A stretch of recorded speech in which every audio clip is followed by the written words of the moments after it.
बिस्मिल्लाहिर्रहमानिर्रहीम। अस्सलाम वालेकुम। मैं समी इब्राहिम हूँ और आप हमारा यूट्यूब और फेसबुक चैनल देख रहे हैं।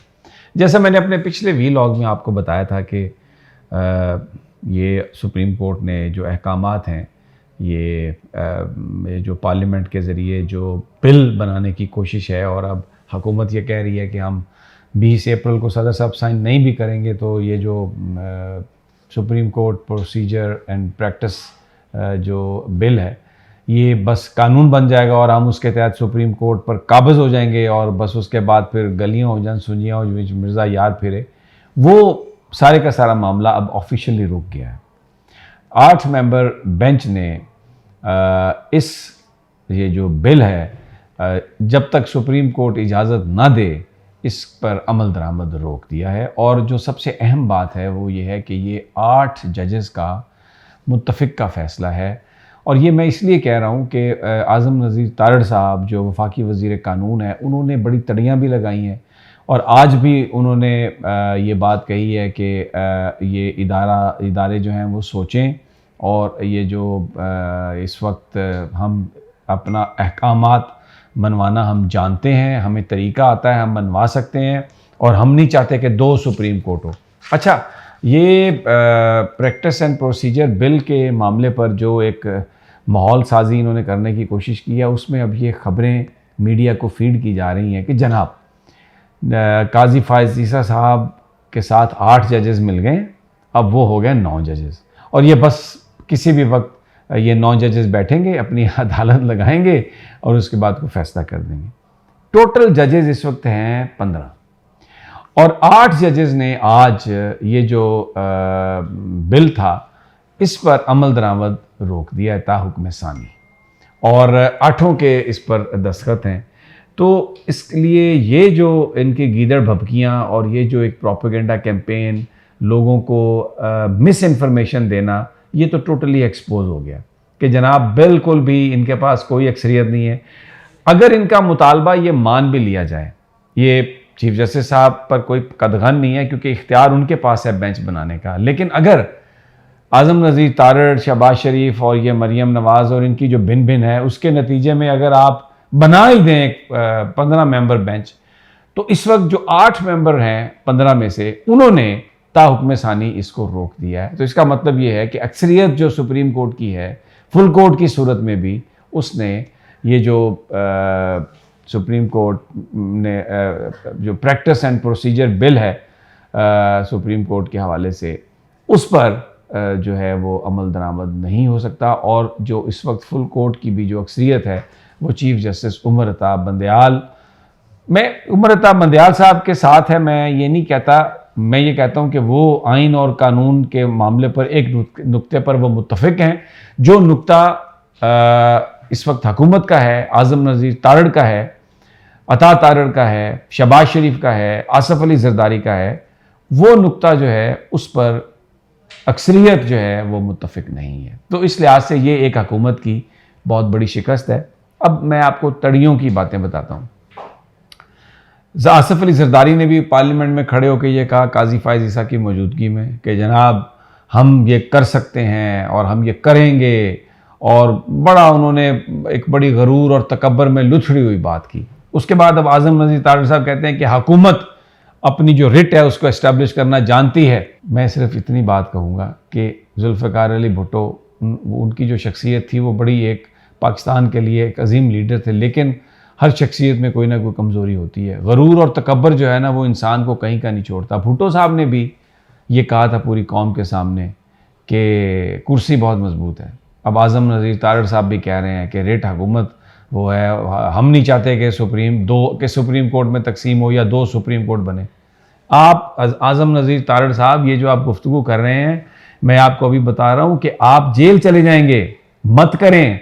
जो वकला जिस तरह निकले हैं ना, और मुझे पता है पिछले 10-15 साल में आप लोगों ने मतलब बड़ा एंजॉय किए हैं पर्क्स एंड प्रिविलेजेस, अदालत ने आपके साथ बड़ी हमेशा शफकत की है और बड़ी बात हो गई है।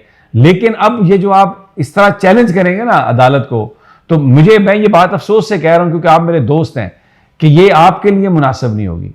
ऐसा मत करें, ये गरूर और तकब्बर की बात नहीं है। आज हुकूमत ने, आज सुप्रीम कोर्ट ने ये रोक दिया है। और साथ उन्होंने ये कहा है कि इस बिल पर अबूरी हुक्म के ज़रिए अमल दरामद रोकने के अलावा हमारे पास कोई चारा नहीं था। क्यों?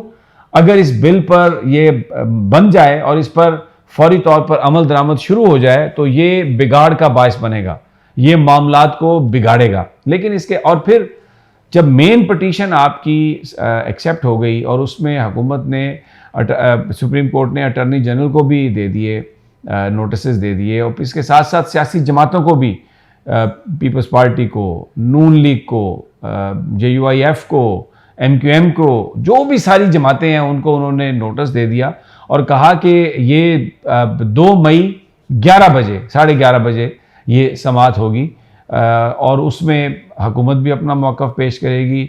अच्छा, इसमें आज अदालत ने यह भी कहा कि अमाइकस यानी जो अदालती मावन होते हैं वो भी हम अपॉइंट कर सकेंगे। और ये क्योंकि इसमें जो उठाया गया पिटीशन में ये एक उसमें कहा गया है कि जो फंडामेंटल राइट्स मुतासर होते हैं, इंडिपेंडेंस ऑफ जुडिशरी मुतासर होती है, तो अदालत उस सारे मामले को देखना चाहती है कि कहीं कोई चीज़ आइन से मुतसादम तो नहीं है। लेकिन अपने फैसले में ये लिखा है कि अदलिया की आज़ादी में मुख्तलिफ जो मराहिल हैं, मुख्तलिफ जो जगह हैं, उसमें अदलिया की आज़ादी में मुदाखलत की गई है, की जाती रही है और उन्होंने इस पर अफसोस का इज़हार किया है। लेकिन अब जो सूरत हाल है ये सदर साहब अगर इस पर साइन कर भी देंगे, साइन नहीं भी करें, टाइम भी गुजर जाए, तो भी जो फैसला है ताहुक्म सानी इस कानून पर अमल दरामद नहीं हो सकता। ये जहाँ पर है वहीं पर रहेगा। तमाम लोगों को सुनने के बाद फैसला किया जाएगा। हुक्मरान इत्तेहाद का इजलास हो रहा है, आपस में बातें उनकी हो रही हैं और अब जो फोकस होगा, मैं बता रहा हूँ आपको, कल बुलाया है सुप्रीम कोर्ट के चीफ जस्टिस साहब ने अपने चेंबर में इलेक्शन कमीशन के लोगों को, स्टेट बैंक के लोगों को, मिनिस्ट्री ऑफ फाइनेंस के लोगों को, और उनसे ये पूछा जाना है कि आपने पैसे क्यों नहीं दिए। और इस वक्त जो सूरत हाल है हुकूमत के लिए वो बड़ी खौफनाक बन गई है, इसलिए कि ऐसा लग रहा है बज़ाहिर कि हुकूमत सबसे पहले तो फंड्स, हुकूमत से कहा जाएगा कि आप फंड्स दें इलेक्शन के लिए और उसके बाद फिर तौहीन अदालत के हवाले से जो कार्रवाइयाँ हैं वो शुरू कर दी जाएंगी। हुकूमत को बड़ी शदीद तैयारी करना पड़ेगी क्योंकि पैसे जो हैं, जैसे मैंने पहले कहा, वो तो अदालत जो है वो उनके ऑर्डर में ये चीज़ लिखी हुई है कि कंटेम्प्ट की प्रोसीडिंग से भी ज़्यादा अहम आइन का जो ये हिस्सा है कि जिसमें 90 दिनों के अंदर इलेक्शंस करवाने हैं, वो उस पर अदालत फोकस करने जा रही है। इलेक्शंस के लिए पैसे दिए जाएंगे, फिर तौहीन अदालत। अब हुक्मरान जमात, इसमें पीपल्स पार्टी ने ये कहना शुरू कर दिया, जैसे मैंने पहले कहा कि अब हम गुफ्तगू कर रहे हैं, गुफ्तगू की तरफ जा रहे हैं और सबसे पहले हम अपने इत्तेहादियों को मना रहे हैं क्योंकि मज़ाकरात ही वाहिद हल है। आसिफ अली ज़रदारी को अंदाज़ा है इस बात का, वो एक समझदार और सियाना आदमी है, उनको पता है बिल्कुल कि ये अदालत से महाज़ाई जो है उनको किसी जगह का नहीं छोड़ेगी। तो इसलिए उन्होंने मज़ाकरात के हवाले से PMLN से भी गुफ्तगू शुरू की है, मौलाना से भी गुफ्तगू शुरू की है और ये अब एक PDM के अंदर एक ये बात पकड़ रही है ज़ोर। अब वो ये कहना शुरू हो गए हैं कि लो जी एक बार फिर हाथ हो गया जी। अब इसका मतलब मैं नहीं बयान कर सकता कि लो जी एक बार फिर हाथ हो गया जी, ये किसको वो मुखातिब हैं, क्योंकि इनके बारे में ये मशहूर है कि ये पाँव में पड़ते हैं और अगर थोड़ा सा इनको आप उठा के खड़ा करने की कोशिश करें तो ये आपका गला पकड़ लेते हैं। तो अब माजी में जो करते रहे हैं, जैसे जिनकी तारीफ़ें करते रहे हैं, बड़ी इन्होंने तारीफ़ें की हैं एस्टेब्लिशमेंट की भी, बट अब लेट्स सी कि क्या ये होता है। मैं इंशाल्लाह अगली वीडियो में मज़ीद इन्फॉर्मेशन के साथ हाज़िर खिदमत दूँगा। तब तक इजाज़त दीजिए। अल्लाह निगहबान।